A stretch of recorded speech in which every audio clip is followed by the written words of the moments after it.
My name's Selina. And today we're going to be talking about SOL.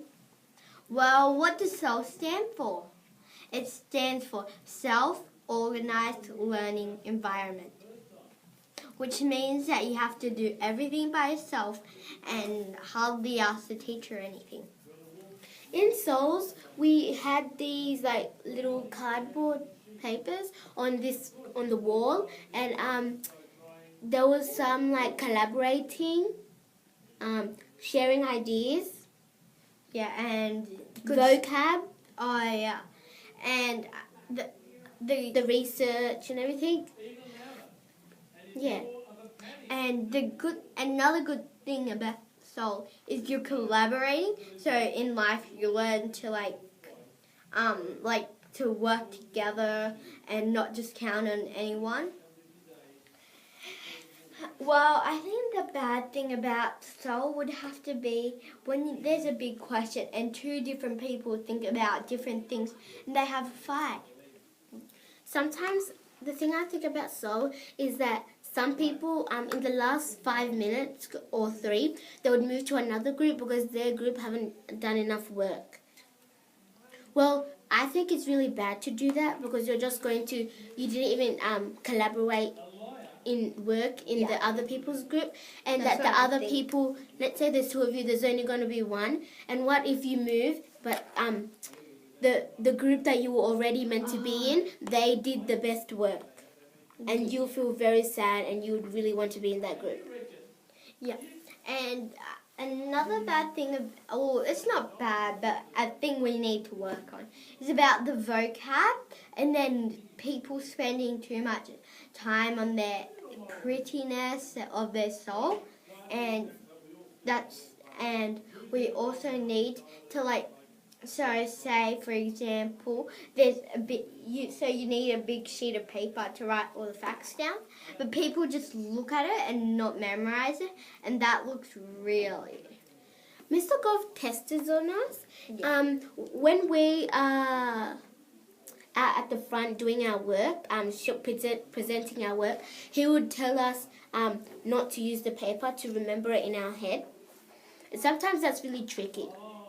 Yeah, because all the research, the person who does the writing obviously knows, but the other people who do the drawing and other research, they're not very good at that.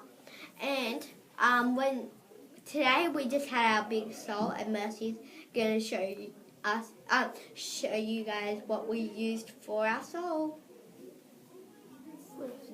Oh, we only brought one thing. We used the paintbrush. The paintbrush was the whole thing that we needed. We needed to color it. Ours was super brain. We had to try to make it a normal brain be very super. Yeah, and then so our idea was Mr. Goff already mentioned that if the digestive system, it can suck nutrients out of everything, so there's no waste. Yeah, and then we thought that maybe the special nutrients that the digestive system already had, it goes up near the brain, and then it has a chemical reaction with another chemical, and then it just messes up the brain, and then all the parts of the brain that you don't use, well, that messes up that and gives you superpowers. And some of the things we just did, right, Mercy? Yes. It was the chocolate. Why would you get? What happens if you only eat chocolate? There Yeah. was why does Popeye eat spinach? Oh yeah. To get strong. There was the human body. Oh yeah, the human body. We had to label all the muscles. There was how can someone be a superhero? Oh yeah, and super brain or something super. And we had this a task of Australian maps. It was really hard, and we got My group did a pretty bad job on that because it was like our first SOL and we didn't really know anything. Our teacher is Mr. Goff. He's really funny. He's kind of into drama and everything. We've done a lot of things with Mr. Goff. He's really fun though, and so like at the start of the year in year 2, in year 4, we had this.